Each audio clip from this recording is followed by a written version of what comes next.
तर राज्यात महायुतीचं सरकार बसल्यानंतर विरोधकांनी सत्ताधाऱ्यांना दिलेल्या आश्वासनांची आठवण करून दिली।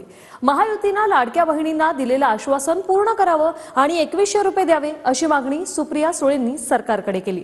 पाहूया।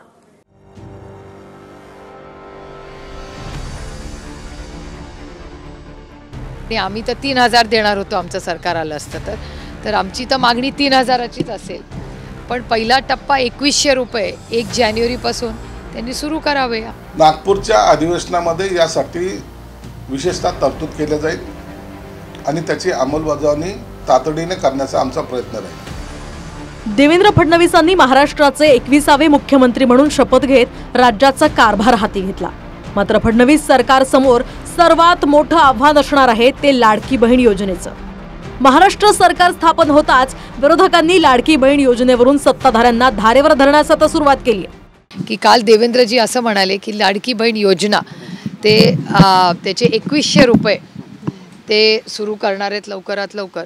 मला असं वाटतं नवीन वर्ष सुरू होते, त्याच्यामुळे आता डिसेंबर किंवा जानेवारी आता जर शक्य असेल तर शक्य झालं तर डिसेंबरमध्येच करा, पण आता डिसेंबर महिना सुरू झाला असेल तर 1 जानेवारी 25 पासून जी 2100 रुपयाची त्यांची मागणी, आम्ही तर 3000 देणार होतो आमचं सरकार आलं असतं तर आमची तर मागणी 3000चीच असेल, पण पहिला टप्पा 2100 रुपये 1 जानेवारीपासून त्यांनी सुरू करावे।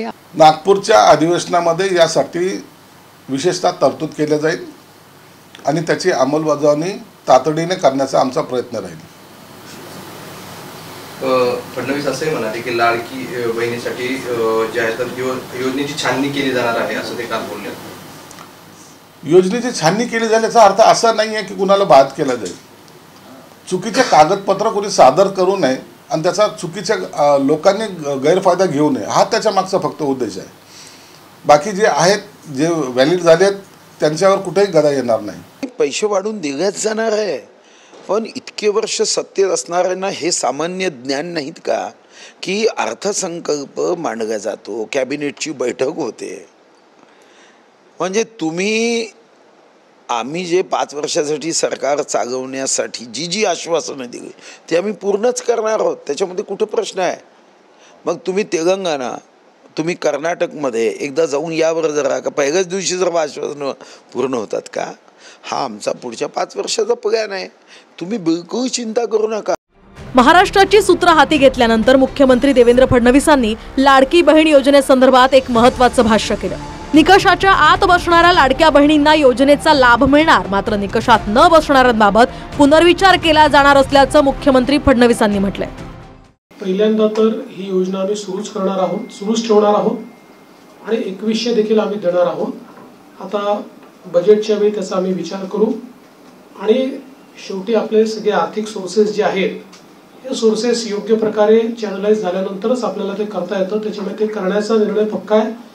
जी आश्वासनं दिली ती आश्वासनं पूर्ण करू, त्याकरता ज्या व्यवस्था करायच्या त्या व्यवस्था आम्ही आधी करू। ज्यांना आपण निकष ठरवलेले आहेत त्या निकषाच्या बाहेरच्या आमच्या बहिणी मिळाल्या तर त्याचा पुनर्विचार होईल, पण सरसकट काही पुनर्विचार वगैरे करण्याचा विषय नाही। तर तिकडे उपमुख्यमंत्री एकनाथ शिंदेंनी देखील लाडकी बहीण योजनेचा पुढचा हप्ता खात्यात जमा करण्याचे निर्देश अधिकाऱ्यांना दिले।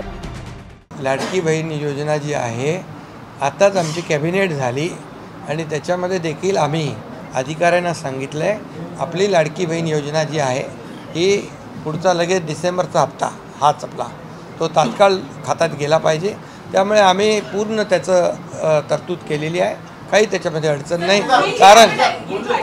कारण तुम्हाला मी सांगतो की आम्ही जे घेतलेले निर्णय जे आहेत हे कागदावर राहिले नाहीत, सगळे निर्णय त्याची अंमलबजावणी झाली, म्हणून तर एवढ्या मोठ्या प्रमाणावर लोकांनी विश्वास दाखवला। महाराष्ट्रात लाडकी बहीण योजना गेम चेंजर ठरली। लोकसभेत महायुतीला फटका बसला, मात्र विधानसभेत लाडकी बहीण योजनेमुळे महायुतीला मोठा फायदा झाल्याचं पाहायला मिळालं। Bureau report, TV9 Marathi.